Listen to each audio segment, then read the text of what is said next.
good? How y'all doing this evening? Welcome back to another episode of the Dun's Favorite here on Forever I Love Atlanta Sports Podcast. All right.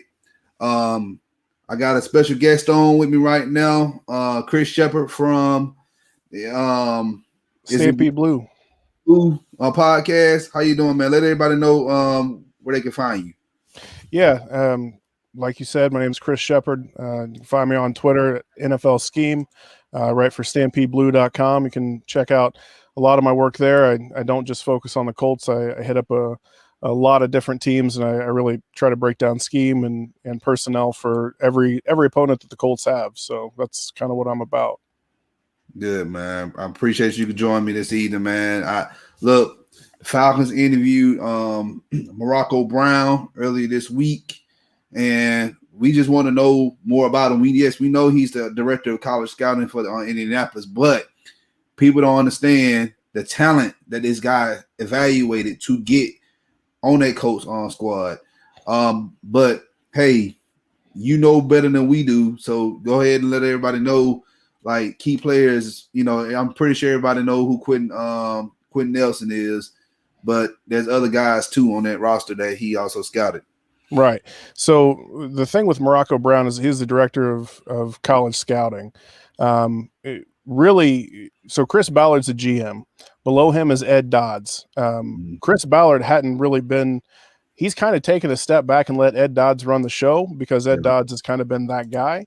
And so last year I was at the Senior Bowl. Chris Ballard wasn't even there. It was Ed Dodds running the show, and Ed Dodds' right-hand man is Morocco Brown.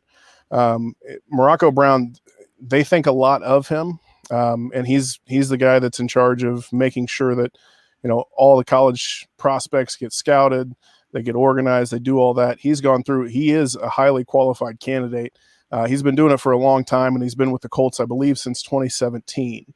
In that time, I mean, if you want to talk about successful drafts, if you go back to 2017, they really didn't have any time at all to prepare, and they still ended up getting, I mean, 5 quality starters out of, or I'm not 5. They got 3 quality starters out of the draft, which was kind of weird because they took Malik Hooker, Quincy Wilson in the first 2 rounds, Terrell Basham and Zach Banner in the 3rd and 4th round. But then they got Marlon Mack, Grover Stewart, and Anthony Walker later in the 4th and in the 5th. So in that first draft, they still ended up with a bunch of late round guys that turned into quality players. Like you said, 2018 came along. Everybody knows Quentin Nelson.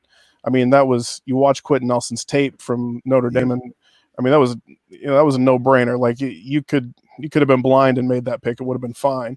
But Darius Leonard. They went out, they found Darius Leonard. That was called by a lot of draft people the worst pick in the draft. And, I mean, you see what he's done. He's South Carolina State, but that's the thing. You know, you don't look at the school, you look at the talent. And you look at if you fit your scheme. And I know, and the thing is, in 2018, y'all had Matt Eberflus. He was his first draft with the Colts. And I know this man is a linebacker guru. Right. All right. And he found his linebacker to fit his scheme. Right. Yeah. I mean, Darius is a perfect fit. You know, I don't want to sit there and throw out names, you know, for nothing. But if I had to pick somebody that I thought was similar to like Derek Brooks, it would be Darius Leonard. And Derek Brooks played in a scheme that was similar to this one. And, you know, he went out and found the guy. And, you know, Morocco Brown was in the room when they did that. That's another thing that Ballard, his entire staff, has done a really good job of, is working with the coaches to figure out exactly what they need to fit their schemes, to fit the system. They go out, they get those guys, and they fit. So Morocco's been in that system. He's been with Ballard and his staff and everybody when they've been doing that.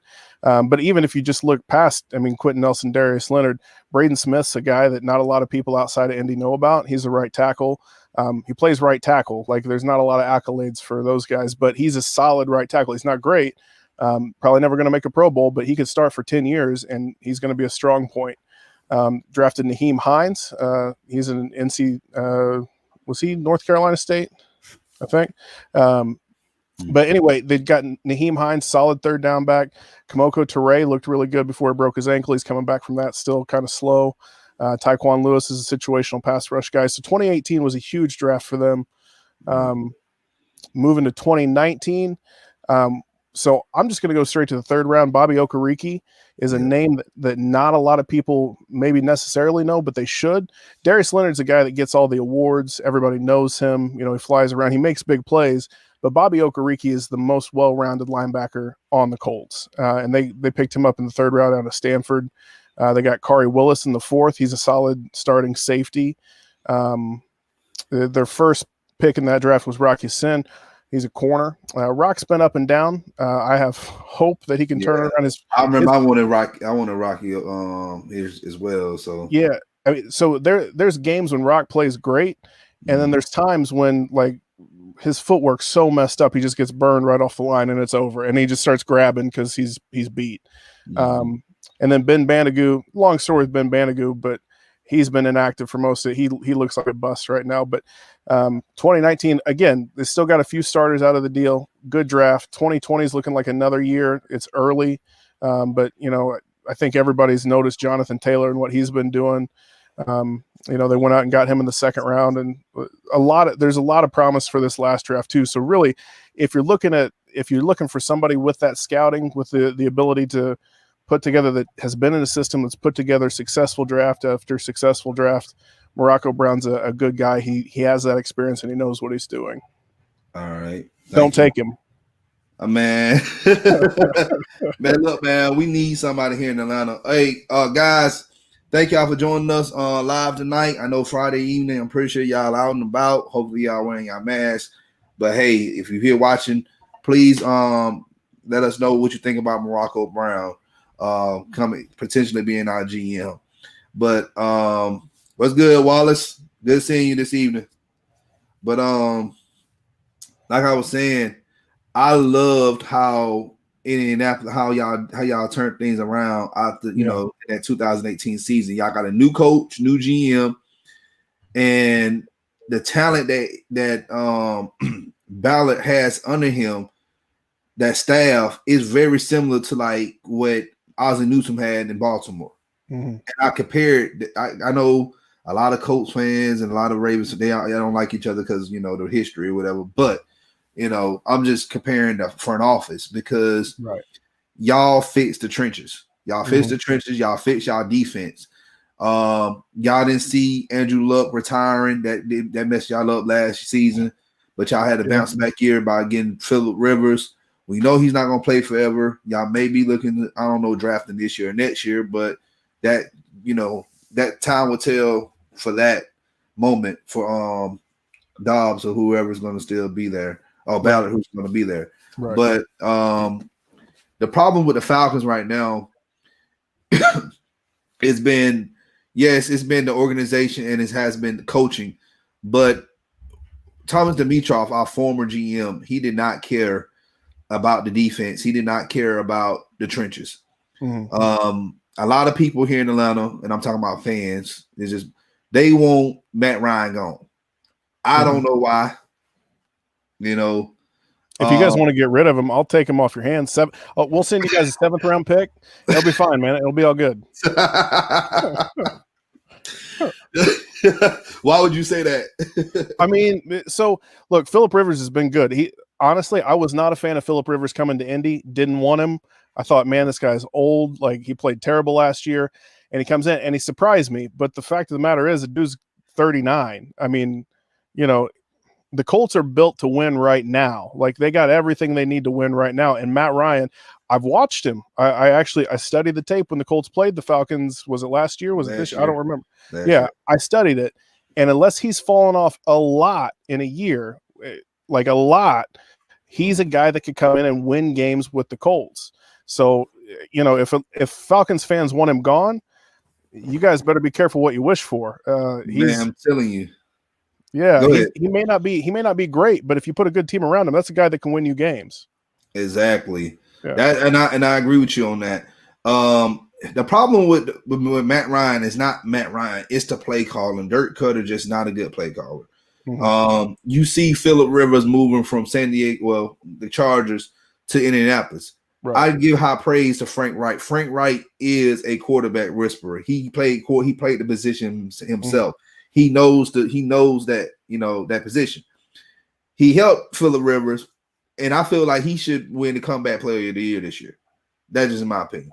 Sure. I don't know if it's you can going to make be. that argument. It may be him, but it's going to probably be Alex Smith. It's going to pretty much be Alex Smith anyway. If your leg almost falls off and then you start a game, I mean, maybe you earned it. Yeah.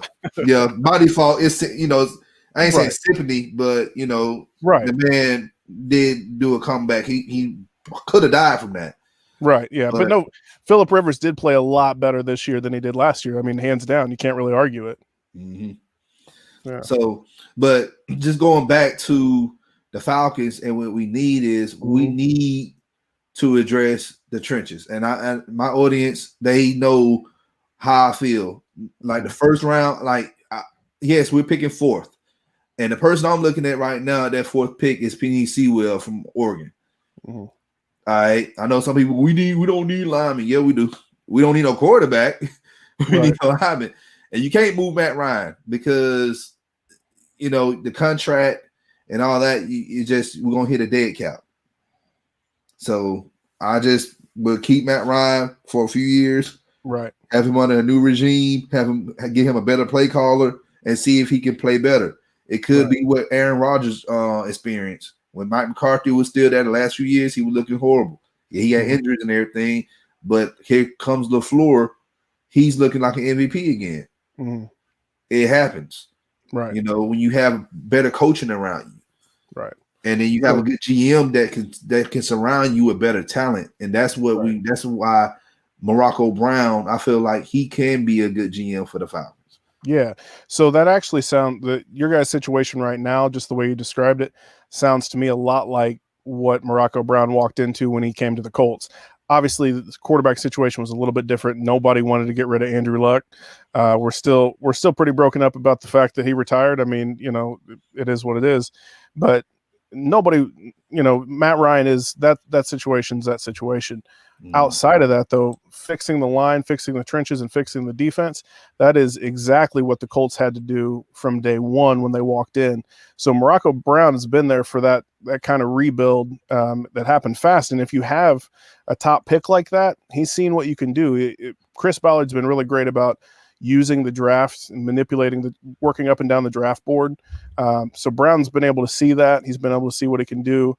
You guys have the fourth pick, and if there's a guy there that he likes, you can take that, or maybe you can move back a few spots, pick up a couple extra picks, and really build up the team in a hurry. That's how Ballard's done it here.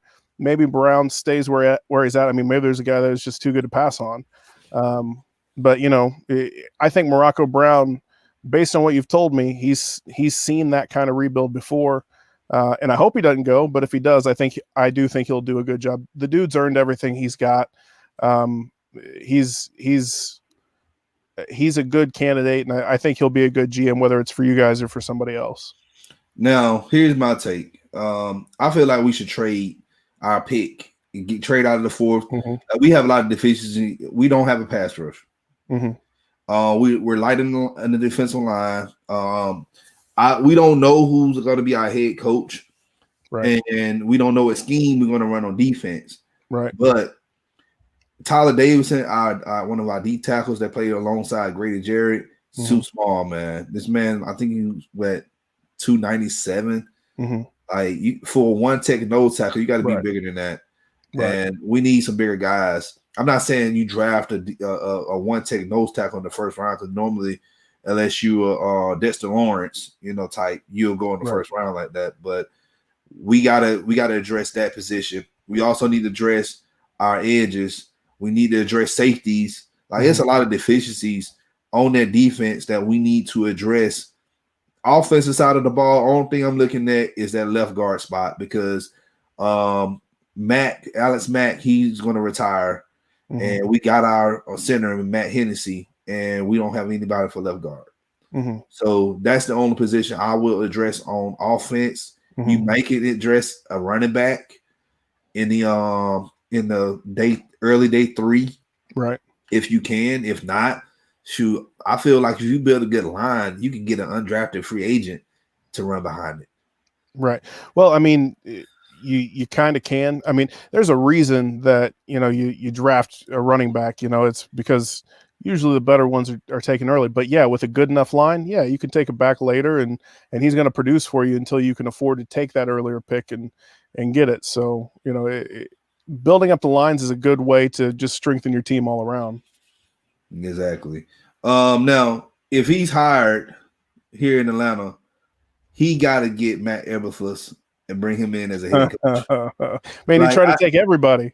Man, look, I did a video breakdown. I love Matt Eberflus. Yeah. Like back when he was the DC in Mizzou, because I went to school up there in Missouri. I'm from Atlanta, but I went to school in Missouri. Not Mizzou.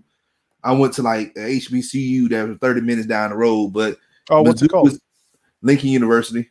Okay, so I actually live in Kansas City. Grew up in Indiana. I live in Kansas City now, so I go through that way to St. Louis, a little bit. So yeah, I know where you're at.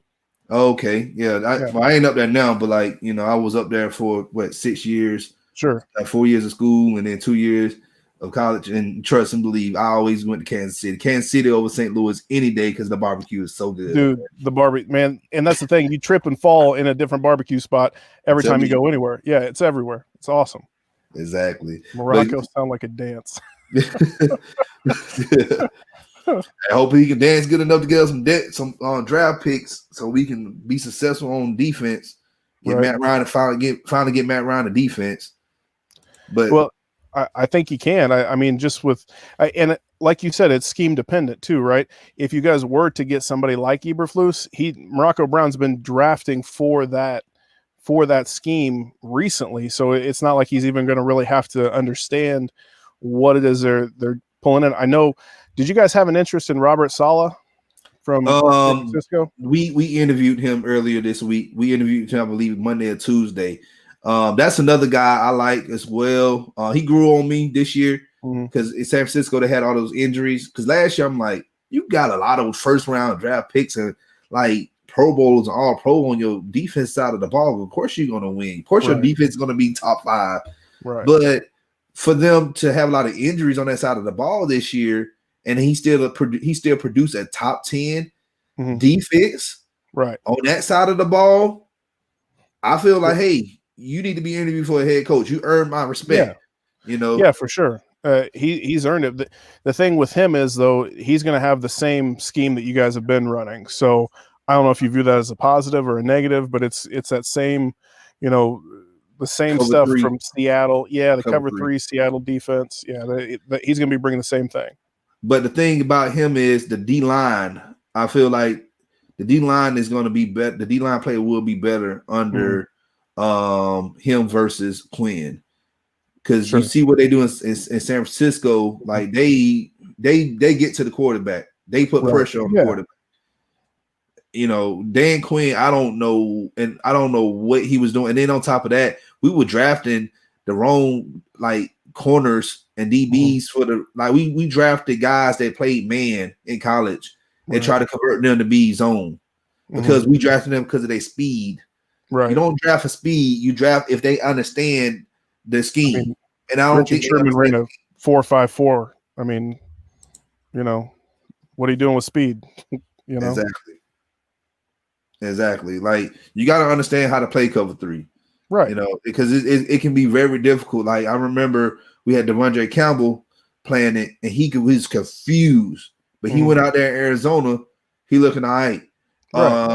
Duke Riley, another linebacker that we drafted in 2017. Just didn't even when he was on the field was god awful here in Atlanta. But he went to Philly. He's a captain. Right. And not only that, he's playing okay. He's not playing like Pro Bowl level, but he's a serviceable enough linebacker. Right. And that goes to show you, like when Thomas Dimitroff and Dan Quinn, they just weren't on the same page when it was evaluating the talent that they actually needed. Yeah. Yeah. And so that's one thing too. If you listen to any of Chris Ballard's staff and you hear him talk, they talk about how in other places they've been, they've dealt with people who have big egos and, they say that it's different in Indy because they come in and the guys in charge, Chris Ballard, Ed Dodds, Morocco Brown, they aren't pumped up on their own ego. Like they're sitting there and they say that it gets kind of brutal because like if you got a prospect that you're high on and you're really standing up on the table for the guy, they're going to tear, other people in the room are going to tear that guy apart. And like, it can be, I guess it can be pretty tough in there, but like at the end of the day, nobody's above getting torn down. Like if Chris Ballard says something stupid, they're all going to let him know that he said something stupid, and Chris Ballard is cool with it because he realizes like, okay, you know, that doesn't make sense. I'm not going to do that. So Morocco Brown's been around that, and he's been around a culture where there isn't really there's not an ego issue. They're willing to listen. They're willing to listen to coaches to get the right players for the right fit, you know, for the scheme that you're running. That's good, because here in Atlanta, I feel like Thomas Dimitroff and this whole staff was just a bunch of yes men. Right. They say, ooh, I like this guy over here. Ooh, we need to draft Calvin Ridley, even though we got other good wide receivers on the team, and you got an accurate quarterback who can pretty much get a ball to anybody off the street. But we need to draft Calvin Ridley. No disrespect to Calvin Ridley. And shout out to Calvin Ridley. He made second team All-Pro. But we needed something. We needed defense. We needed a D-line. Like, why would you, I just don't understand that pick. Am I complaining about it? No. But as a fan and as a content creator looking at the team and looking at what we actually needed that year, it didn't make sense. Right. Right. And, so I could argue with you and be like, well, back in, what was it, 2000, what year was it, 2003, the Colts didn't need a wide receiver, but they took Reggie Wayne and that worked out. So I get it. I get you're happy to have the guy, but at the same time, like that Colts team didn't have anybody on defense. They had nobody. Like it was Peyton Manning trying to score 80 points a game because the defense is going to score 79. So, I get it. I get where you're at. One thing about Thomas Dimitroff, I couldn't ever trust anybody that had that glasses/hair combo. Couldn't do it, man. I just couldn't do it. So I get it. I mean, I get it. Yeah, good he's gone. Yeah, man. He was just a yes man, and and like after he got fired, he pretty much he was an NBC Sports interview, I believe. He pretty much said that his philosophy was to build the offensive juggernaut in Atlanta. And I'm like, okay, well, sounds good, but you need a defense. You can win games by scoring a lot of points, but you'll never lose if you don't give up anything. Right. Yeah. Yeah. If you give up no points, the other team can't win. Exactly. Yeah. So, but I feel like, we interviewed him. We interviewed Brad Holmes for the Rams. I'll probably shouts out to everybody. I will be doing the Brad Holmes video Sunday morning. Yeah. You guys should take him. Take him, Lee Morocco. Man, no. But the person I really like right now is Rick Smith. Okay. From he was a long-time GM for Houston. I think he'd be good. I talked to somebody else who's also a Falcons content creator, and they said, well, no matter who the GM is, they're going to want to draft their quarterback. And I'm like, that's not true. I'm like, look at the Colts. Y'all didn't draft a quarterback in 2018. Rick Smith, go back to 2006. He was his first year with Houston. New coach, everything. Number one overall draft pick. He could have picked Vince Young. He could have picked Reggie Bush. He could have picked Matt Leinart. But he didn't do that. He picked Mario Williams. And then the next year, did he pick quarterback first round? No. Picked the defensive tackle. Third year, he picked Dwayne Brown. Right. So this man, he knows offensive, defensive lines, and that's what we need in Atlanta. Because you build your brick and mortar around Matt Ryan, you build your brick and mortar around a guy like Deion Jones and AJ Terrell and all those guys we just got on defense. I feel like we'll be playing way better than what we are now. Yeah. So, I mean, I'm not trying to sell you on somebody other than Morocco Brown, but I remember he built some good Texans teams with, I mean, I know you guys know him, but Matt Schaub. Matt Schaub was there, and he played. Matt Schaub was here in Atlanta first. Right. Yeah, he was there. He backed up. Yeah, he backed up Vic, right? And then you guys sent him to Houston. He played real well. Yeah. He played really well in Houston, but they had, so, I mean, that was kind of during the Colts heyday, in the AFC South, and those Texans had some good teams, man. They gave the Colts some runs, and he was the one that was responsible for building them. I think he got run off by Bill O'Brien, and I mean, we saw how that worked out. Man, I thank God every day for sending Bill O'Brien to Houston. It was, I mean, man, it was great stuff for the Colts. And they doing it again. I feel for Deshaun Watson. Like, they brought in another Patriots guy. And then they talking about already, they talking about bringing in Josh McDaniels as the head coach. I'm like, if the Falcons could do me a favor and figure out how to get him, that would be great. I know you're all about keeping Matt Ryan, but if you could get Deshaun Watson out of the AFC South, that'd be awesome. Work on that for me. No, I can't do that, man. I want to keep Matt Ryan. Right? Yeah, I get it. I feel like we can still win with Matt Ryan if we just build the team the right way. Yeah, I agree. All right. But hey, man, I appreciate you coming on, talking about Morocco Brown. Hopefully this was informative for everybody that's watching this. Once again, let everybody know where they can find you. Sure. Yeah. You can find me on Twitter, NFL Scheme. If you go to StampedeBlue.com, you can check out what I write there. If anybody's interested in the playoff matchups at all this week, I wrote about the Bills and what they've got going on offense. So you can go check that out. But no, we're good on Watson. Mad Mike Sports, come on. I just want him out of the AFC South. You guys, I don't care what you do with him. Just get him out of here. If we trade for Watson for Ryan, y'all gonna have more hell in y'all hand with Matt Ryan. Yeah, but he's a little older. I don't have to deal with him as long. I'm good with it. but like I just don't understand what they're doing down there in Houston, man. It's just horrible. Yeah, Houston's a mess. Exactly.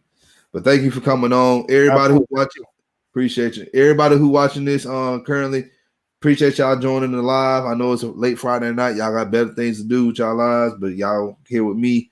I appreciate that so much. You watching this at a later time, let me know in the comment section what you think about Morocco Brown. Do you think we should the Falcons should hire him, or do you think I want Louis Riddick or whatever your narrative is? Hey, go ahead. Yes, Wallace. I like Rick Smith do have a good track record. Chad, what's good? Yeah, y'all coming in late with the comments, but appreciate it. I'll read them. Matt Ryan, dude, that let me know you know nothing about Chad. Come on, man. I know nothing about football. You said Matt Ryan is terrible. Man, no. Like the stats and the accolades this man done got over the years says otherwise. So I don't know what you talking about. I mean, I watch a lot of film, and Matt Ryan's not terrible. He's not great, but he's not terrible. He can win you games. He's not that bad. Yeah, but I'll say he's an elite quarterback, Yeah, I mean, I think he's good. So how many teams would want him? I mean, send him to the Jets would take him. If you start doing the math and you start looking at quarterbacks around the league, he's better than most quarterbacks in the league. Exactly. I think he's top 5 in yards this year, I believe. Yeah, probably. And he just broke. Yeah, he just broke Brett Favre's. Was it Brett Favre or was it? You guys had Brett Favre for a minute too. Yeah, he broke somebody's record last week for the most touchdowns in the first 13 years or whatever. Yeah. Like most quarterbacks don't do that. Right. I mean, so like I said, people just want to run a mobile quarterback. They still not over Vic. That's if we can just keep it in 100. I mean, he was exciting. That's it. And he didn't really do anything else like far as like putting up QB stats, QB ratings, and all that stuff. He didn't put up that. He was just exciting to watch. He was just a top 10 ESPN player of the day or whatever. That's all Vic was, keeping it 100. Right. All right. Hey, if y'all new to the channel, y'all already know what to do. Hit that subscribe button, hit that like button, share this content out with Atlanta Sports Fanatics, and hit us up in the comment section. As always, come holler at your hometown sports podcast. It's your boy The Don with another episode of The Don's Favorite here on Forever I Love Atlanta Sports Podcast. Y'all have a great evening. And don't forget to wear your mask. And on that note, good night, because I'm about to go to sleep.